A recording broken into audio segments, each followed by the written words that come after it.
Again, Blazar just can't miss. Like, just miss once, Blazar. You can't just make an ultra Q fucking themed episode and make it super fucking good. Stop it.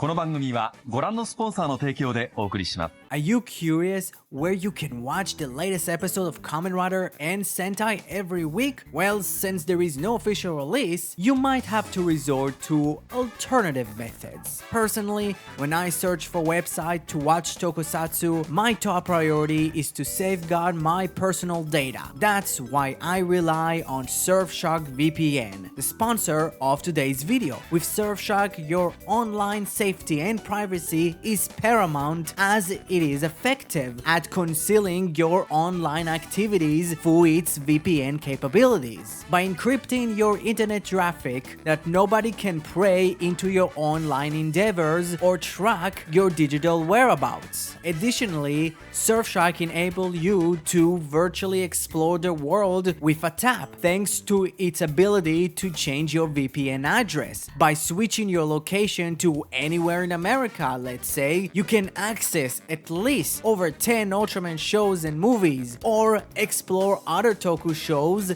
available on Tokushoutsu. You can poke around at the Japanese premium Bandai page and discover a captivating array of expensive children's toys. I highly recommend getting Surfshark VPN today, as it comes with an extra 3 months. Simply click the link in the description, and if you are unsatisfied, rest assured there is a 30-day money-back guarantee. So why wait any longer? Take advantage of this fantastic offer and sign up now. It's an incredible opportunity for all of you, my fellow Tokusatsu fans. This episode felt like an homage to a bunch of different things that kind of surrounded Ultraman in the past. First of all, this felt like an Ultra Q tribute, with the episode using both the cicada humans and Gatomon, two monsters that barely get used. Even when Blazar got revealed in the press conference, I thought that was Pigmon, because Pigmon and Gatomon just stupendously look alike, and I think the only difference is like the stomach, and it's such a small difference, like I couldn't recognize it. And also using them together, because the first appearance of the human cicadas came along with Gatomon, which was really cool. And it was really cool that we didn't use Black Star as the ending theme, but actually a cover of the original Ultra Q theme. Again, I love it. And this episode felt like an Akio Seiji episode. If you don't know about Akio, he directed a lot of episodes, not only in the Show era, but also the Heisei era. I did talk about some of the episodes that he directed in Legacy of Ultraman Tiga, and in one point, my upcoming Ultraman Dyna. I'm sorry, okay? My work is very stressful, and I need to do 3 videos a week. Like, it's really hard to just do a long form video and at the same time work an 8-hour shift. I'm sorry, but it will come. Just give it time and it would be done, and then I will continue with Legacy of Ultraman as it continues. But yeah, like, this episode also felt like an Akio Seiji tribute episode, with the episode's weird usage of camera angles and specific type of camera, and it just was weirdly artistic, those type of episode that Akio would actually direct. There wasn't really a big ol' through line in regards to a full-on plot. It was kind of surrounded Anari, but she wasn't really the main focus, which again was very much an Akio type of thing that he would do. He would just kind of get the protagonist something and he would do something else with another character. Flowers from Tiga, a Dream Theater from Dyna. It was kind of specifically like Flowers was kind of between Iruma and Daigo, and Dream Theater was like Kiria, Shin, and kind of like the character that was kind of invented just for that episode. So it was kind of weird. But we did get to learn some things specifically about Anari and Gento. Like, Blazar can just take over Gento's body. Why is he doing it now? And why specifically to just drink weird vegetable juice? But also, there is a weird, like, ultra space. There is another ultra space where Gento can actually, like, talk to Blazar. Which, like, is it the first time that Gento was able to do that? Or he was always able to do that and this is the first time we actually see it? First of all, I like the way they kind of like showed Blazar, not with its suit, but just a bunch of stars. That looked really cool, and Blazar can understand Gento. So that means Blazar understands him, but he doesn't give a shit. He's like, no, I don't want to listen to you, human. I don't give a shit. Me, Blazar, is stronger than you. I don't know, I just found that funny. He's a caveman that understands Japanese / dubbed English and dubbed other languages, but he doesn't give a shit. He's just, I'm a caveman. Let me go ooga booga on your ass. And it was really cool to learn more stuff about Anari, because she was the one that kind of like felt like, okay, she doesn't really get a lot. Even Tadoraki gets something because he is the vice captain and he's the most competent person in the team.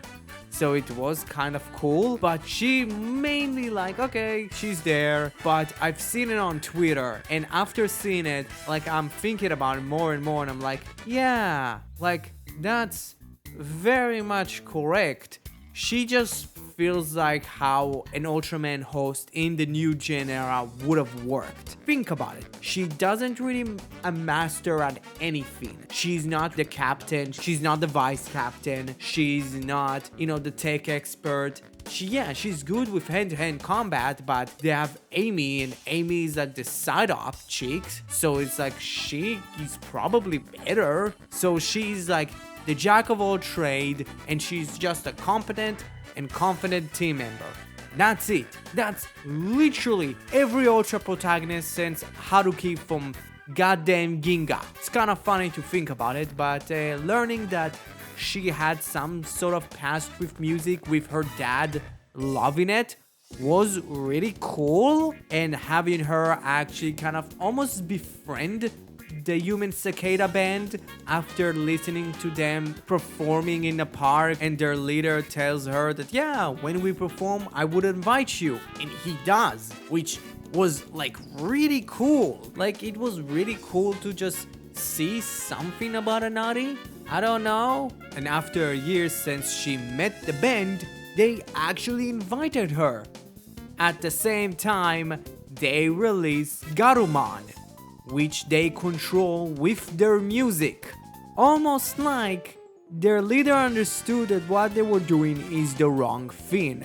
And he understood probably that she, as a member of the GGF and now scarred, she was able to stop them.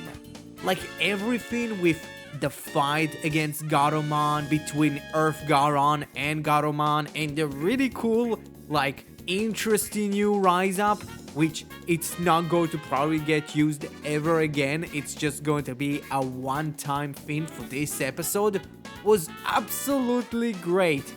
I love it, and I love all the effects they did with Garuman and Blazar, and the moment where Anari comes in and actually stops the performance and shoots the leader, and the leader kind of says, yeah, I'm calling off the band, was weirdly emotional to characters that we met maybe once or twice.